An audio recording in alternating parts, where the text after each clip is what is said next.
नमस्कार। आज के इस नए विश्लेषण में बात होगी एक ऐसे रहस्य की, एक ऐसे चमत्कार की जो विज्ञान और असीम श्रद्धा दोनों का अद्भुत संगम है। केदारनाथ धाम। ये सिर्फ कोई पुराना ढांचा नहीं है, बल्कि बेजोड़ वास्तुकला, गहरे दार्शनिक विचारों और प्रकृति के महाप्रकोप के बीच डटकर खड़े रहने की एक ऐसी कहानी है जो सच में किसी को भी हैरान कर दे। जरा जून 2013 की उन खौफनाक तारीखों को याद कीजिए। 16 और 17 जून हिमालय में आई वो भयानक सुनामी, वो प्रलयकारी बाढ़ जिसने पूरे इलाके को लगभग तहस-नहस कर दिया था। भारी मलबा, बेकाबू पानी, सब कुछ अपने साथ बहा ले गया। लेकिन इतनी भारी तबाही के बीच भी 1000 साल से ज्यादा पुराना ये मंदिर बिल्कुल अविचल खड़ा रहा। अब सवाल ये उठता है कि आखिर ये कैसे संभव हुआ? इतने बड़े विनाशकारी जल प्रलय में ये प्राचीन ढांचा सुरक्षित कैसे बच गया? तो चलिए गहराई से इस राज से पर्दा उठाते हैं। आज के इस विश्लेषण के मुख्य बिंदु कुछ इस तरह होंगे। पहला, भीमशिला और 2013 की आपदा। दूसरा, मंदिर की प्राचीन वास्तुकला। तीसरा, पांडवों की पौराणिक कथा। चौथा, पंच केदार की उत्पत्ति। और आखिर में शैव दर्शन और लोक आस्था। शुरुआत करते हैं हमारे पहले हिस्से से, भीमशिला और 2013 की आपदा।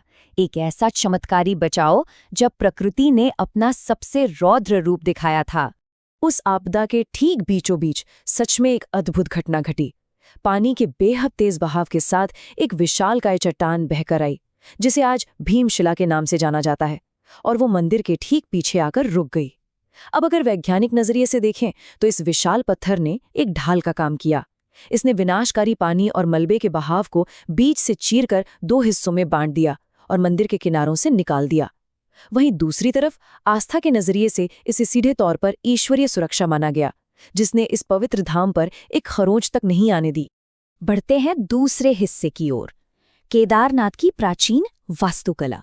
इंजीनियरिंग का एक ऐसा चमत्कार जिसने उस मलबे और पानी के झटके को झेला जो शिला के किनारों से होकर गुजरा था।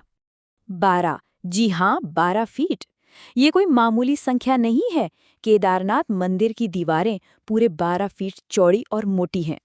इन्हें भूरे रंग के विशाल और बेहद मजबूत पत्थरों को जोड़कर बनाया गया है। जरा सोचिए, ये अपने आप में इस बात का प्रमाण है कि इस मंदिर का बुनियादी ढांचा कितने विशाल स्तर पर तैयार किया गया था। अगर पूरे ढांचे की बात करें तो इसके आयाम वाकई हैरान करने वाले हैं।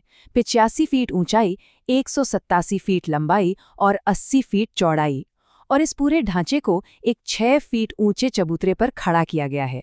अब सोचने वाली बात यह है कि इतनी ऊंचाई पर बिना किसी भारी भरकम आधुनिक मशीनरी के ये सब आखिर मुमकिन कैसे हुआ? इसका राज छिपा है इंटरलॉकिंग तकनीक में। बिना किसी आधुनिक सीमेंट के इन भारी पत्थरों को एक दूसरे में कुछ इस तरह फंसाया गया है कि ये किसी भी बड़े झटके को आसानी से सह सकते हैं। और छत को देखें तो वो एक विशालकाय पत्थर से बनी छतरीनुमा संरचना है जो 4 बेहद मजबूत खंभों पर टिकी है। यही वो कमाल की तकनीक है जिसने इसे उफनती नदी के बीच भी डटकर खड़े रहने की ताकत दी। और ये वास्तुकला बहुत ही शानदार तरीके से ये भी दर्शाती है कि हिमालय की कत्यूरी शैली बाकी भारतीय मंदिर शैलियों से कितनी अलग है।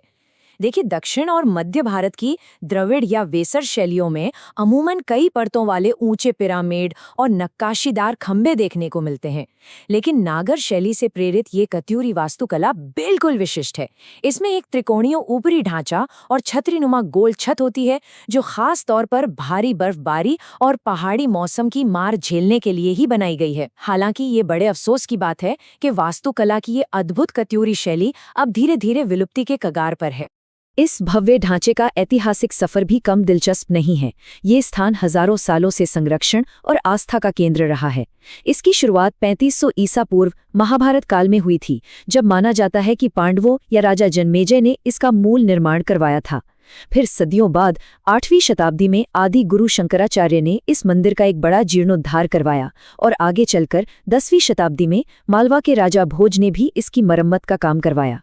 यानी ये एक ऐसी अनमोल विरासत है जिसे कई पीढ़ियों ने सहेज कर रखा है। अब आते हैं तीसरे हिस्से पर, पांडवों की पौराणिक कथा और पाप मुक्ति की खोज। भौतिक नींव को समझने के बाद अब जरा इसकी आध्यात्मिक नींव को समझते हैं।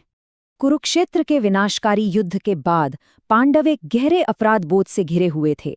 अपने ही रिश्तेदारों और गुरुओं की हत्या यानी गोत्र हत्या के पाप से मुक्ति के लिए उन्हें भगवान शिव के आशीर्वाद की तलाश थी, लेकिन शिव उनसे रुष्ट थे और इसी पश्चाताप की आग में जलते हुए पांडवों ने शिव को खोजते हुए काशी से लेकर हिमालय की इन दुर्गम और कठिन घाटियों तक की एक अथक यात्रा की।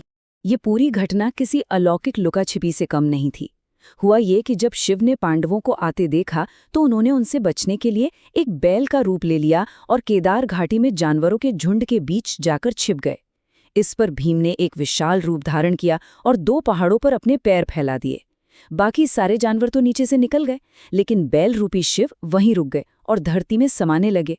तभी भीम ने पूरी ताकत से झपटकर उस डूबते हुए बैल की त्रिकोणीय पीठ यानी कूबड़ को पकड़ लिया।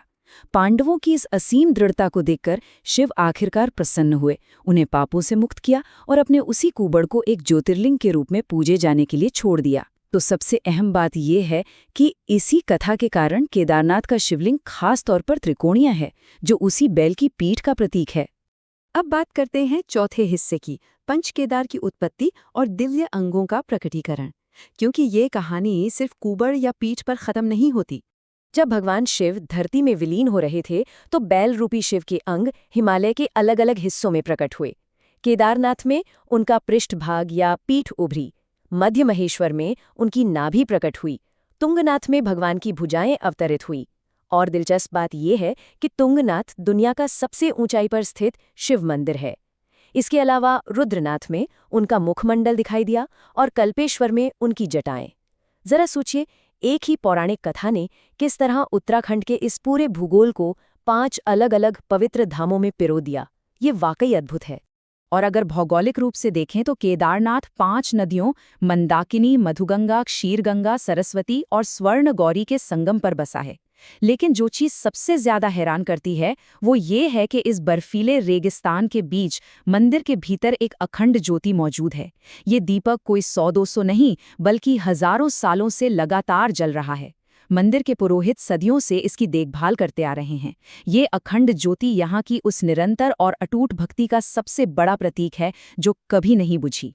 चलिए अब रुख करते हैं हमारे 5वें और आखिरी हिस्से का, शैव दर्शन और लोक आस्था, भक्ति के वो 2 पहलू जो इस धाम को पूरी तरह से परिभाषित करते हैं। अकादमिक और दार्शनिक स्तर पर देखें तो शैव दर्शन की गहराई असीम है। श्वेताश्वतर उपनिषद और विभिन्न आगम ग्रंथों जैसे प्राचीन साहित्यों में भगवान शिव को सर्वोच्च ब्रह्म माना गया है।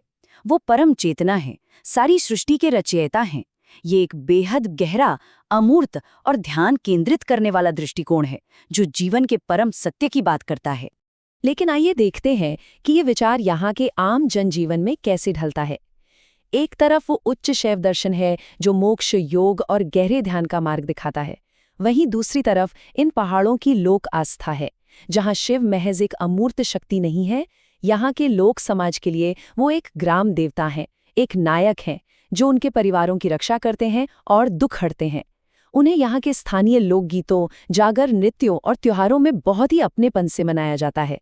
एक सर्वोच्च दार्शनिक चेतना और रोजमर्रा के एक अंतरंग रक्षक के बीच का ये संतुलन सच में बेहद खूबसूरत है। तो इन सब बातों के बाद अंत में एक बड़ा सवाल खड़ा होता है, क्या ये महज कत्यूरी वास्तुकला के उन शानदार इंटरलॉकिंग पत्थरों और उन्नत इंजीनियरिंग का कमाल है, या फिर ये सदियों से चली आ रही उन लाखों करोड़ों लोगों की अटूट आस्था है जिसने केदारनाथ को समय और विनाशकारी आपदाओं की हर भयानक कसौटी पर खरोंच तक नहीं आने दी? विज्ञान और श्रद्धा का यही अनूठा संगम इस हिमालयी धरोहर को इतना खास बनाता है। उम्मीद है इस विश्लेषण से इस रहस्यमयी धाम की एक नई तस्वीर उभर कर सामने आई होगी। अगली बार जब भी इन पहाड़ों का जिक्र होगा तो यकीनन नजरिया कुछ बदलाव सा लगेगा।